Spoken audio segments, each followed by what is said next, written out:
The Abandoned Dig Site. A Sci-Fi Story. Part 1.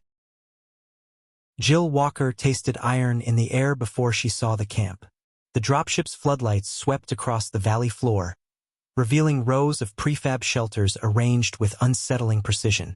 Tables stood exactly where they should have been. Tools lay neatly beside half-completed tasks. A mug of something long evaporated sat on a crate. Handle turned outward as if waiting for a hand that never returned. But no bodies, no movement, no sign of struggle. Just the wind, whispering across a camp that looked as though its occupants had stepped away moments ago. Despite the fact that the first expedition had vanished 6 years earlier. "Pilot, hold position," Jill said, her voice steady despite the knot forming in her stomach. The dropship hovered, engines humming like a restrained animal. Behind her, the rest of the team pressed toward the viewport, their helmets tucked under their arms, their breath fogging the glass. "Looks preserved," muttered Jace Rennick, the team's geologist. "Too preserved." Jill didn't answer. She was already cataloging details. The angle of the tents, the lack of dust accumulation, the absence of corrosion on exposed metal. Everything looked wrong. Wrong in a way that made her skin crawl. "Commander," the pilot said, "we're burning fuel. Set us down." The dropship descended, landing struts hissing as they met the ground. Jill sealed her helmet, the hiss of pressurization loud in her ears. "Team with me. Keep your cams rolling. No one wanders." The ramp lowered, and the silence swallowed them whole. The camp smelled of stale air and something faintly sweet, like flowers left too long in a sealed room. Jill swept her light across the nearest table. A deck of cards lay mid-game. A datapad blinked with a low battery warning, as if it had been left on only hours ago. "Commander," said Dr. Kira Solis, the team's xenobiologist, "this is impossible. UV exposure alone should have degraded half of this." "Maybe the first team built environmental shields," Jace offered. "No," Kira said. "Look at the soil. No disturbance. No anchors. No power lines. Nothing." Jill crouched beside a set of footprints in the dust. They were crisp, sharp-edged, fresh. Too fresh. "Jace," she said quietly, "how recent do these look to you?" He knelt beside her, running a gloved finger along the edge of a print. "Hours. Maybe a day. But that's impossible," Kira finished. Jill stood. "Follow them." The footprints led across the camp, past the silent shelters, past the abandoned dig equipment, toward the yawning black mouth of the mineshaft. A heavy blast door sealed the entrance, its surface unmarred by rust or wear. "Commander," said the engineer, Tolan Briggs, "this door was reported jammed shut in the last transmission from the first team. They said it wouldn't open." "It's closed now," Jill said, "but the prints go right up to it." "And then?" Kira asked. Jill shone her light on the seam where the door met the ground. The footprints continued under the door, as if the miners had walked straight through solid metal. A chill crawled up her spine. "Tolan," she said, "get this door open." The blast door groaned as Tolan forced power into the ancient hydraulics. Dust rained from the ceiling. The metal shuddered, then slowly, reluctantly, began to rise. A wave of cold air spilled out, carrying with it a faint echo, something like distant voices, distorted by depth and time. "Did you hear that?" Jace whispered. Jill did, and she hated it. "Lights on," she ordered. The team activated their helmet beams. The mineshaft stretched downward at a steep angle, rails embedded in the floor, cables running along the walls. Everything looked untouched, preserved, waiting, and then Kira froze. "Commander," she said, voice trembling. "Look." Jill followed her gaze. A figure stood 20 meters down the shaft. A man in a miner's suit, helmet off, face pale, expression blank. He stared at them as if they had just interrupted him mid-shift. Jill's heart hammered. "Identify yourself," she called. The man blinked slowly, as though waking from a dream. "Where's Foreman Hale?" he asked. "We're behind schedule." Jace swore under his breath. Kira took a step forward. Sir, what's your name? Darren Cole, he said. Excavation crew. Why? Something wrong. Jill exchanged a look with her team. Darren Cole had been listed as missing for 6 years. Darren, she said carefully. How long have you been down there? He frowned. A few hours. Maybe less. Hard to tell. Feels like the lights flickered once or twice. But that's it. Kira whispered. Temporal discrepancy. Jace whispered. We should leave. Jill whispered nothing. She stepped forward. Darren, she said. We're here to help, but we need you to come with us. He shook his head. Can't. We're close to breakthrough. Something's moving down there. Something big. Hale wants us to keep digging. Jill felt the dread settle deeper. Darren, she said softly. Hale is gone. He blinked. Gone where? Gone, she repeated. Your entire team vanished. 6 years ago. Darren stared at her. Then he laughed. A hollow, humorless sound. Nice try, he said. But I'm not stupid. Hale would never leave before the job's done. He turned and walked deeper into the mine. Darren, Jill called. He didn't look back. He simply vanished into the dark. Commander, Jace said. We cannot follow him. We have to, Jill said. No, we don't, he insisted. We came to investigate, not to get swallowed by the same anomaly that ate the first team. Kira stepped beside Jill. If time flows differently inside, we need to understand how. And why. And what's causing it. Tolan added. And if the miners are alive, we have a duty to retrieve them. Jace threw up his hands. You're all insane. Jill looked at the dark tunnel. At the place where Darren Cole had disappeared. At the place where time itself seemed to warp. We go in, she said. But we stay together. And we mark our path. She activated her wrist beacon, leaving a pulsing blue marker at the entrance. Let's move. The deeper they went, the colder it became. Not the natural cold of subterranean stone, but something sharper. Hungrier. As if the darkness itself were leaching heat from their bodies. The walls changed too. At first, they were rough-cut stone. Then smoother. Then almost polished. As if something had passed through them. Something enormous. Commander, Kira whispered. I'm picking up energy fluctuations. Rhythmic. Like a heartbeat. Jace muttered. Great. The mine is alive. Tolan scanned the walls. These striations. They're not geological. There. A voice echoed from ahead. Commander Walker? Jill froze. She knew that voice. It belonged to Foreman Hale. But Hale had been dead for 6 years. She raised her weapon. Hale? Is that you? Silence. Then footsteps. Slow. Deliberate. A figure emerged from the dark. Foreman Hale. Just as he had looked in the expedition logs. Broad-shouldered, grizzled, eyes sharp with determination. Commander Walker, he said, as if greeting her on a normal shift. You're late. Jill's throat tightened. Foreman. Do you know how long you've been down here? He shrugged. Couple hours. Maybe. Hard to tell. The clocks keep glitching. Kira whispered. Same as Darren. Hale frowned at the team. Why are you all geared up like that? Something happened topside. Jill stepped closer. Foreman, your team vanished. 6 years ago. Hale stared at her. Then he smiled. A slow, unsettling smile. Time's funny down here, he said. Slips around. Loops back. You'll get used to it. Jace whispered. No.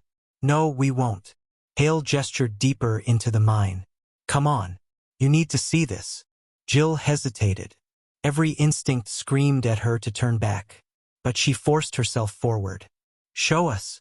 The tunnel widened into a cavern. And Jill's breath caught.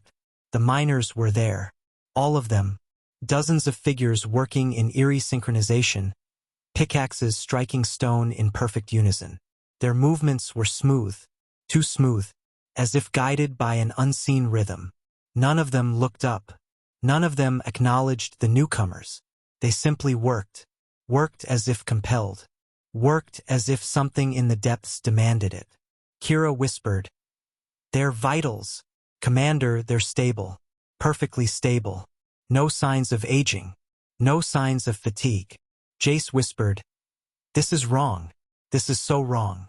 Tolan whispered, "What are they digging toward?" Hale answered, "Toward the source." Jill turned to him. "What source?" He pointed deeper into the cavern. A faint glow pulsed there. Slow. Rhythmic. Like a heartbeat. Jill felt it in her bones. A low, resonant thrum that made her vision blur at the edges. Kira staggered. "Commander, I think it's affecting our perception of time." Jace clutched his head.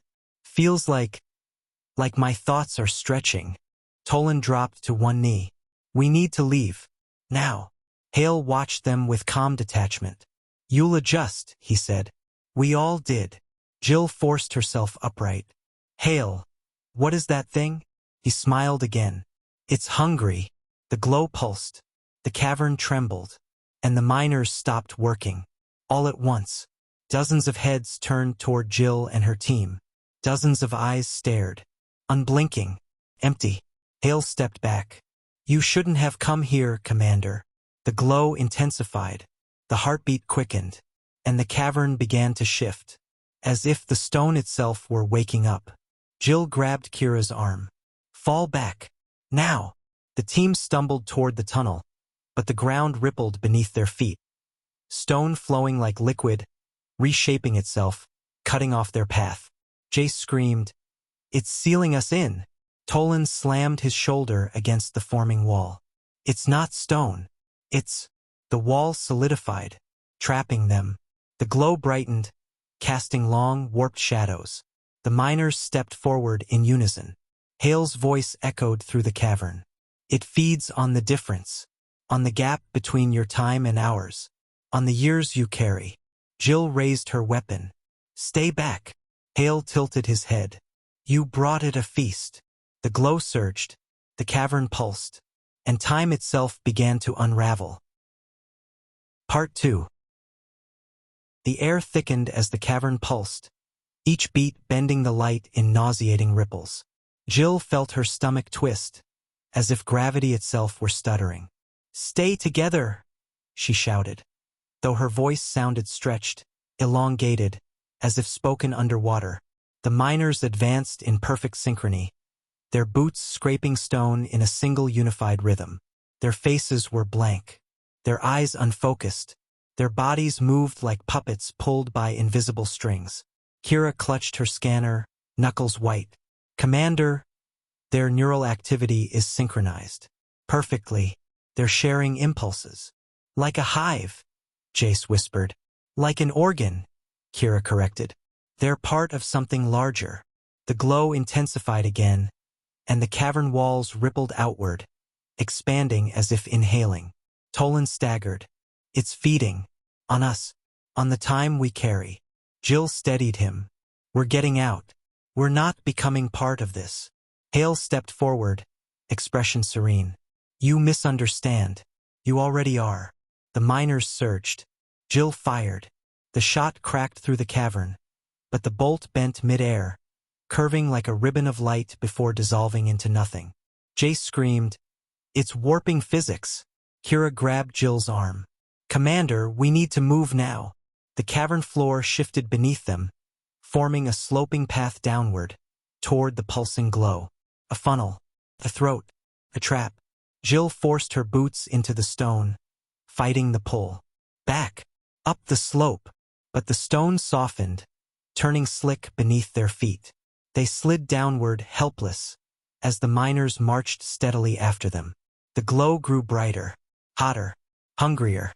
They tumbled into a lower chamber, landing hard on smooth, glassy stone. The air here vibrated with a low hum that resonated in their bones. Kira groaned, pushing herself upright. "This chamber, it's not natural. It's grown." Jace pointed a shaking hand toward the center.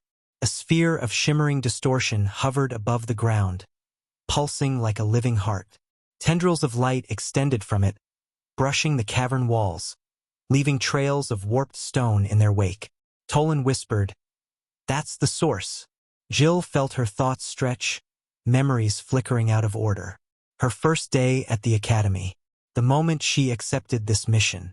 A childhood memory of her father's voice. All overlapping. All bleeding together. "It's inside our heads," she said through clenched teeth. Kira scanned the sphere. "It's not alive in the biological sense. It's a temporal organism. A structure that feeds on differential time. It consumes the gap between timelines." Jace stared at her. "In English, it eats years," Kira said. "It feeds on the difference between how long we've lived and how long the miners think they've lived." Jill's stomach dropped. "It's been feeding on the first team for 6 years. And now it wants us," Kira said. The miners entered the chamber, forming a silent ring around the perimeter. Hale stepped forward, eyes glowing faintly with reflected light. "You don't need to fight it," he said. "It gives us purpose. It gives us unity. It gives us time." "It's stealing your time," Jill snapped. Hale smiled. "We don't need it anymore." The sphere pulsed. The chamber trembled. And the miners stepped forward. Jill grabbed her team and pulled them behind a jagged outcropping of stone. "We need a plan." Jace was shaking uncontrollably. "We're dead. We're dead. We're dead." "Jace!" Jill snapped. "Focus." Kira crouched beside the outcropping, eyes darting. "The sphere is anchored to the cavern through those tendrils. If we sever them..." "With what?" Tolan hissed. "Our weapons don't work here." "Not weapons," Kira said. "Time." Jill frowned. "Explain." Kira pointed at the miners. "They're stable because they're synchronized. Their time is aligned. But we're not. We're carrying 6 years of difference. That's why it's feeding on us." "So?" Jace asked. "So," Kira said, "if we introduce a temporal shock, something out of sync with both us and the miners, it might destabilize the sphere." Tolan blinked. "Like what?" Kira looked at Jill. "Our beacons." Jill's eyes widened. "The beacons are time-stamped. They're synced to orbital time." "Exactly," Kira said. "If we overload one and throw it into the sphere, the temporal mismatch might disrupt it." Jace swallowed. "Or it might blow us all into a time vortex." Kira shrugged. "Better than being eaten alive by a glowing time leech." Jill made her decision. "Do it." Tolan pulled a beacon from his pack, hands trembling as he rewired the power cell. Sparks flew. "Commander," he said. "Once I arm this, we'll have 30 seconds. Understood." The miners began to move again, stepping closer, their movements perfectly synchronized. Hale raised a hand. "Don't do this, Jill. You don't understand what it offers." "I understand enough," she said. "You could live forever," Hale said softly. "No aging, no decay, no fear, just purpose." Jill stepped out from behind the outcropping. "I already have a purpose." She sprinted toward the sphere. The miners surged. Kira and Jace opened fire. Not to kill, but to distract, their shots bending and dissolving in the warped air. The miners flinched, just enough to break their perfect rhythm. Tolan shouted, "Beacon armed!" Jill reached the sphere. It pulsed, drawing her closer, pulling at her memories, her thoughts, her time. She felt years slipping from her, draining into the light. Her vision blurred. Her breath hitched. She forced her arm forward and slammed the beacon into the sphere. The chamber exploded with light. Time shattered. Jill saw everything at once. The first expedition arriving. The miners discovering the anomaly. The moment the sphere awakened. The years it fed. The way it stretched time like taffy, savoring the difference. She saw herself entering the mine. She saw herself never entering the mine. She saw the sphere's hunger, endless and patient. She saw the moment it realized she was fighting back. And then, the beacon detonated. A shockwave tore through the chamber, ripping the tendrils from the walls. The miners collapsed, their synchronization breaking. Hale screamed, clutching his head as the glow in his eyes flickered. The sphere convulsed, its surface rippling violently. Kira shouted, "Commander, get back!" Jill stumbled away as the sphere imploded, collapsing into a single point of blinding light. and then exploding outward in a burst of temporal distortion. The cavern dissolved. The miners vanished. The world went white. Jill awoke on her back, staring at a sky she didn't recognize. Purple clouds drifted overhead. Twin moons hung low on the horizon. Her team lay scattered around her, groaning as they regained consciousness. Kira sat up first. "Commander, where are we?" Jill pushed herself upright. The landscape around them was barren, cracked, shimmering with heat. No sign of the mine. No sign of the camp. No sign of the planet they had landed on. Jace looked at his wrist display and went pale. "Commander, the date. It's wrong." "How wrong?" Jill asked. "Very," he whispered. We're not 6 years off. We're 6,000. Tolan stared at the sky. "The stars are wrong. The constellations are shifted." Kira swallowed hard. "The sphere didn't kill us. It displaced us." Jill stood, scanning the horizon. "We need shelter, supplies, a plan." Jace laughed bitterly. "A plan? We're 6,000 years in the future on a dead planet." Kira put a hand on his shoulder. "We're alive. That's a start." Tolan pointed toward a distant ridge. "Commander, look. Structures. Ruins. Massive, ancient, half buried in the sand." Jill felt a chill. "Those weren't here before," she said. Kira whispered, "Maybe they're what's left of the mining colony." "Or what came after," Jace said. Jill steadied herself. "We move. We find answers. We survive." As they began walking, the wind shifted, carrying with it a faint, rhythmic pulse. A heartbeat. Jill froze. Kira whispered, "Commander, please tell me that's not." "It is," Jill said. The pulse grew stronger, deeper, hungrier. Jace trembled. "It followed us." Tolan shook his head. "No, it didn't follow." Kira's eyes widened. "It was always here." Jill stared at the distant ruins, where the pulse seemed to originate. The sphere wasn't dead. It had simply moved on, evolved, grown, and it was waiting. Jill tightened her grip on her weapon. "Team," she said, voice steady despite the dread curling in her gut. "We're not done yet." They walked toward the ruins, toward the pulse, toward whatever the sphere had become. The wind howled across the barren landscape, and the heartbeat quickened. This is the end of the sci-fi story, The Abandoned Dig Site. Leave a like if you enjoyed the story, and subscribe for more sci-fi stories. Thanks for listening.